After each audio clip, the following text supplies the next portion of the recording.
Tennessee cup. Just crack a smile and fill it up. Fill it up.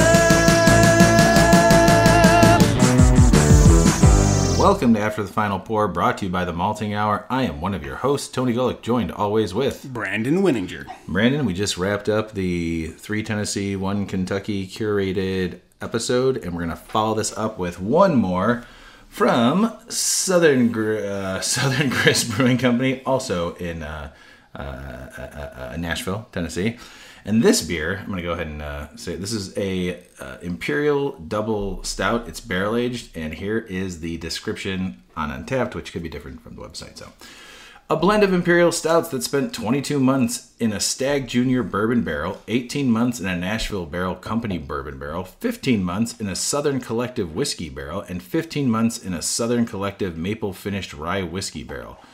It was then conditioned on pecans, caramel, cacao nibs, coffee beans, and vanilla beans, brewed in celebration of our 8th anniversary. What? Now, when Brandon poured this, and I quote, "She thick." Also, there's no head on this, and if you swirl it around, it is like motor oil on the side of the glass. The aroma is barrel-aged goodness. Did you try it yet? No, but I'm getting like barrel sweetness, all the things that I want from a barrel-aged stout. I'm going in. Yeah, I just took a sip. Holy shit. Whoa. What blows me, I mean, not blows me away, but What blows me? Yeah. It's only 10.1%. It feels like it should be like way 15. up there. Yeah. This is incredible. Yeah. It's really well done. Holy moly. This is a fantastic beer. Whoa. It's sweet. It's super sweet. Yeah. Like it's a sweet beer. Like It's one to share. yeah, it's sticky on my lips. Yep. I definitely get coffee and vanilla. Yeah. There is now, had I not known the pecans, I would have said there's a nuttiness to it. Yep. That's subtle. But knowing that's pecans from the description, like I can pick up on the pecans. The caramel, I don't know, maybe that it lends to the sweetness, maybe a little of that burnt sugar type flavor I get from this, but what an incredible blend of different barrels, and holy shit. Yeah, I'm trying to, like, I know I've had things similar to this in the past, but, like, I can't point them out. But this is just super well done, super well blended. I just wiped my face. And it looks like I'm like an 80-year-old smoker who, like, chain smoked cigarettes, who wiped his mustache and, like, brown yellow came off of it. It looks like Piggy. It's a grand comparison. If you want to know what it looks like wiping your face from this beer, that's what it looks like. It is incredible that it's 10%. Yeah. Like, there's so much flavor. It's sweet. It's, oh man, I just did a little burp, and it's like chocolate. Like fudgy chocolate. Yeah, it's almost to the point where it's overly sweet, which makes me like happy that we're splitting this bottle. Yeah. Because like I know, like in the past when I've had sweet beers like this, I love doing like the 5-ounce pours and things like that. So the sweetness doesn't like kill me. Yeah. But yeah, this is like prominently sweet. But you're getting all of those awesome, delicious flavors like still coming through, still like shining, and it just like if you find this. You have this, split it with friends. Yeah, if you're going to Nashville, you're somebody that loves really sweet stuff. Yeah, if you're going to Nashville anytime soon, go ahead and find this because they have. I mean, it's their 8th anniversary beer. I saw all the other ones. I'm not sure what the variations are, if they do anything different each year. But I just let it sit on my tongue. It's very, very light carbonation. Yeah, like tiny bubbles on your tongue. But I'm getting a lot of coffee now. Like, coffee is, if you let it sit in your mouth when you take a sip, like your next sip, let's do it together. It's for some silence for the podcast.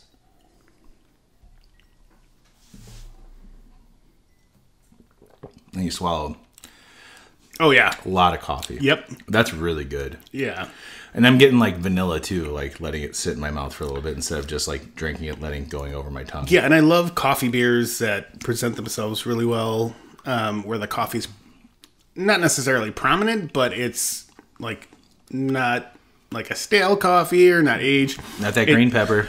Yep, it's literally like a really fine, well done coffee, or well brewed coffee, and it complements the pecan, the vanilla, everything else really well. I would say trying this fresh is great because I wouldn't want to age this because I'd be afraid we'd lose some of those nuanced flavors. Yeah. And we'd end up with like a barrel-aged sweet stout and that's it. Like we're missing everything. Not that that would be bad, but it's really nice to be able to get all those other flavors, the vanilla, the coffee, the pecan. Like I said, I don't know if... You want to get what they're going for. Yeah, I don't think necessarily pecan is what I'm getting, but there is a nuttiness to it that I'm definitely picking up on this beer. Yeah. It's really good, and it's crazy that it's only 10%. Yeah, dude, I really like this. Yeah. I'm trying to think if there's any like local breweries that do stuff like that. And there are. Off the top of my head, I mean, we can...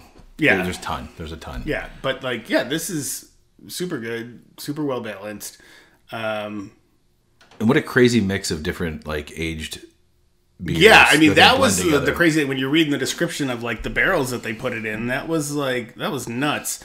And up to I think 23 months it says in the bottle, like, and then for that blend to work so well, like you've got good brewers. You've got good brewers. I would be that's 2 home runs for me from them. It's Southern Grist. I'm very much interested in visiting and trying everything else they have to offer. If they can do, that cobbler beer that we did on the last episode, and then this barrel aged beer, like it just seems like anything else that they're doing might be just really, really good. Like I want to try just a straight up IPA from them or a hazy IPA. Yeah. I think that would be something that would be fantastic. Yeah, well done. Congratulations on your 8th anniversary. Yeah. And I've heard of Southern Grist before. I'm pretty sure I've we probably had said that. Yeah, and I've had stuff from them in the past, traveling. But this is super impressive. Like pulling off beers like this is not an easy task. Not at all. And well, just a barrel-aged beer, but like using multiple barrels, multiple years, and the patience and everything that goes into producing something like this is just fantastic. And like the thought and care they put into this to have it come out like this is awesome. Yeah, it's pretty insane. And the overall rating on it through Untapped is 4.21. So Brandon, how many 8th birthdays are you giving this one? I'm at like 4.2, 4.3. I'm at a 4.5 for this for sure. Maybe even 4.6. I just burped and it was like chocolate cake. Yeah, chocolate cake. Right. I was gonna say fudge or like brownie, but like chocolate cake is really what that tastes like. This is fantastic. It's like a good thick chocolate cake, and even with like how sweet it is, like I could go back to this if I had that. What size bottle is that? It's one of those like weird small bottles, but it's a big bottle. It's 16.9. Okay, so it's a full pint. I could once in a while maybe do this on my own. Yeah. Not all the time. I prefer to share this. It's sweet, but it's not too sweet for me. No, but it's and that's why I bumped it up to the 4, but 5, it's 4, one 6. that you would stretch out. Like if you're having it by yourself, you're not going to pour the whole thing. Like we let this warm up to room temperature for about an hour. Yeah. So if I started this ice cold, I think it'd be like. Could, like the beginning of it would be a little easier to drink. Yep. And then as it warmed up, you start sipping on a little bit more. And then before you know it's like an hour and a half, 2 hours. And you're like, oh my God. Can't believe I just drank all that. Yeah. I don't even want to think about the calories in it. There's no calories in this. There's no calories in beer, dude? No, dude. Oh, cool. Well, Back to the Future 2 is about to end, and I think we've covered everything we wanted to with this beer. Brandon, got anything else you want to say? No, but just shout out again to Susan. Thanks for curating these for us. Yes, thank you very much. Fantastic lineup for the previous episode and this after the final pour. Hey, if anybody even just has ideas of what you think we should do, go ahead and we're talking to our friends too, okay? Like if you guys have ideas, send it to us, shoot it to us, text us, email. And people who are not our friends, shoot us an email. Yeah. Let us know if there's something you want us to try out. We will go ahead and do it because this is a lot of fun to do.